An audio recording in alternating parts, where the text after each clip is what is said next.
Hey everybody, welcome back to my YouTube channel. It's called Nurse Shay. If you haven't already, go ahead, like, subscribe, leave comments below. I want to know the good, the bad, what I can improve on. If you have any questions, suggestions, leave it below for me and I can make new videos in the future for you guys. This video is going to be some do's and don'ts for nurses. So I'm going to kind of cover, I may bounce back and forth between the do's and the don'ts, but I'm going to try and do the do's first and then talk about the don'ts second. So what you want to do, always communicate. Communication is key, with relationships, anything, but communication is key when it comes to patient and providers. So, or I should say nurses as well. Always communicate. Communication, it provides your patients with better outcomes as far as compliance with their, the education that you provide them with, like on their diet, exercise, everything. And then once you become a nurse practitioner or, whatever you decide to do, it provides them with compliance towards medications, and all those provide better outcomes for the patients. So communication is key. Second, when you walk into a patient's room, smile. I know we have masks on, but you can smile with your eyes. People can see your eyes through your mask, or above your mask, I should say. So smile, introduce yourself, let them know your name. Most of the time when you work in an inpatient setting, you have to go in and introduce yourself anyway, write your name on the board. So always come in with good energy. Never bring your negative energy from outside. I don't care what happened, what you may be going through. If you're going to go to work, bring positive energy, because 9 times out of 10, that patient may be having a worse day than you may be having. So always just make sure to, make the patient feel comfortable and that you want to be there. Use clear language. Talk slow if you need to. Use layman's terms. Don't go in there using big terms and, explaining things that the patient is just not going to understand. So just always, allow the patient to know that you want to be there and to explain everything in full detail so that they understand. And this all goes back to communication. Be confident. When you exude confidence, that allows the patients to feel that you have confidence. They don't want an incompetent nurse. They want a competent nurse. So when you show that you have confidence, that will in turn help the patient to trust you and to take in full what you tell them, and they'll listen and they'll have a better patient outcome. And this goes with providers too, nurse practitioners and doctors. If you exude confidence, they're going to listen to you and they're going to want to do what you say. And in turn, they're going to have better outcomes, like I said. So always listen. Patients want to know that they're being heard. They don't want to feel like you're rushing out of the room. Sometimes they just want to tell you a story. Just listen to them. I know we have 12 hours, and in those 12-hour shifts, we have so much to do in so little time. But sometimes you just have to, suck it up and listen to that patient, because that might be all that they need, and then you can move about your day. But always just show that you're listening. That conveys respect to the patient. It builds trust. And for your patient to trust you is a big deal when you're having to care for them for 12 hours. And for them as well, because they're the ones that, you're bringing medications to, that you're having to explain what these are, and they need to trust you and know that what you say is going to help them. They need to believe that. They need to know that it's true, that you know what you're talking about. So always know what's going on with your patients. Never go in a room, clueless or oblivious to what you're walking into. So when you get report, ask questions from the night shift nurse or day shift nurse. Ask questions, look up their chart. If you have to call the doctor to get some answers, call the doctor, but never go into a patient's room clueless to what's going on, because that shows that to the patient, you're just like, what are you here for? You don't know why I'm in here. You don't know what's going on with me. So why are you here? So just make sure you know what's going on. Be sensitive to the patient, to their culture, Never assume. Always ask the patient, do you want this? I was told that you want this, but I want to make sure that this is what you want. Always ask questions, never assume. Never judge, never argue with the patient. Always, and I'm kind of going into the don'ts, as you can tell. Never argue with the patient. You may feel like, hey, you need this blood or you're gonna die, but the patient may feel like, I don't want it.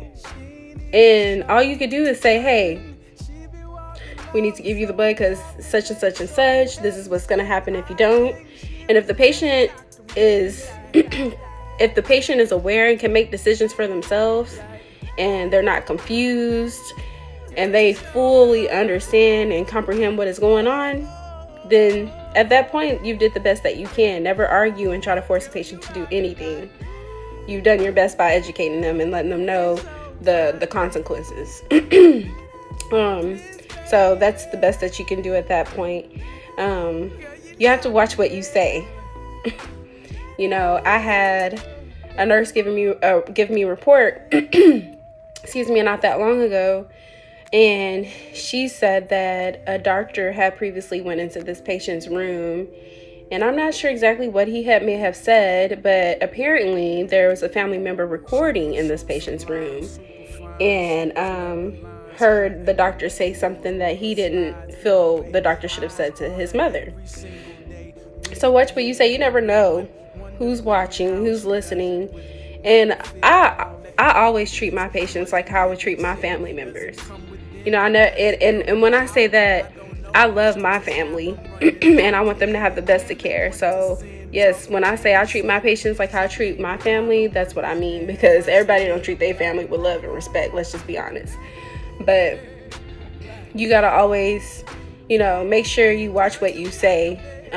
Even at the nurse's station, you can't just go blabbering about someone else. Number one, HIPAA. But you can't even, go off on a family member. You just have to watch what you say. Remain professional, humble at all times, because you never know who's watching and listening. What else can we talk about? Nurses. We have to take care of ourselves. And for me, I realize when I start to get annoyed or frustrated at work, it's because I'm not taking care of myself. I've just gotten so wrapped up into taking care of my patients, that's why I'm there for. But make sure you take your 2 15-minute breaks. Make sure you take your full lunch. Give your phone away. You know what I mean? Like, you can't just go full blown all day without taking a break. You just can't do it. And that just makes you uncomfortable and more annoyed and frustrated and ready to, leave and rush into a patient's room and get out because you're not taking care of yourself. Drink water, eat you some snacks, take your breaks. If even if that means just walking off the unit to another unit to sit in the break room, go walk outside, take a fresh air, some fresh air, kick your shoes off in the break room for a little bit. But take a break. Quit holding your pee. Just go pee. I have to tell myself this all the time. And whether we believe that or not, that has a lot to do with how we're feeling at work and, us not wanting to be there. Because it is. We work 12 to 16-hour shifts. That's a long time. We spend most of our day at work than we do at home. And I can see how easily, because we have a stressful job. We do. But we have to take care of ourselves, because if we don't, then we're not fully aware of what we're doing. We're not taking care of the patients to our best ability. And we have to take care of ourselves to be able to take care of others. So, another thing that I want to say about nurses, this goes back to the don'ts. I hear so many people say to their patients, well, I have 5 other patients outside of you, so I couldn't be here when you ask. Don't do it. Don't say it. It's unprofessional. Like, you wouldn't want to hear that if you were a patient. Like, just don't say it. We have the option to delegate. And a lot of nurses fail to realize that. Delegate. We have patient care techs that can take patients to the bathroom, put them on the bedpan, change their linen, take them some water. Those stuff that we can delegate that to your techs, because that's what they're there to help you. They're help to relieve a lot of the stress that we have at work. So never go into a patient's room and say, you know what, I'm here an hour late because I have 4 other patients that I have to take care of outside of you. Number 1, it's rude. And number 2, it's a lie, because you have a charge nurse, you have a patient care tech, and if they're busy, there's other people on the unit that would be glad to help, other nurses and other techs that can, if they're not busy, someone's got to be available.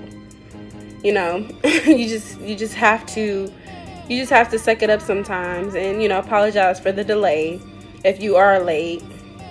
But there are ways to delegate to make sure that your patient's not waiting for you for more than 20 minutes for pain meds or to go to the bathroom. And if there is, just apologize for the delay. That's all we can do. That's the best we can do. But I just had to say that do not say to your patients, well, I have 4 other patients outside of you. You're not my only patient I'm taking care of. It's not the smart thing to say. Just don't say it at all. It looks bad. What else? If your patient has a question and you don't have the answer to it, just say, hey, I'll get the answer for you. I don't have the answer to it right now, but I'll find out. Excuse me. Felt a little tickle in my throat. But always just let them know, like, if you can't answer, you can find the answer out for them. I'll call the doctor or, whoever that you need to get the answer from. Just let them know you're going to find the answer, because if you just say, I don't know, they're going to be like, why is this girl my nurse or this man my nurse? Like, they don't know anything. So always just make sure that you know your resources and where to find the answers to the questions that you may need to answer. Excuse me. What else? I think we've covered just about everything. If there's anything that you guys want to talk about or want me to cover and you want some suggestions and advice on, let me know. I'm here. So yeah, go ahead and follow my page. Thank you guys for listening. Y'all have a good night.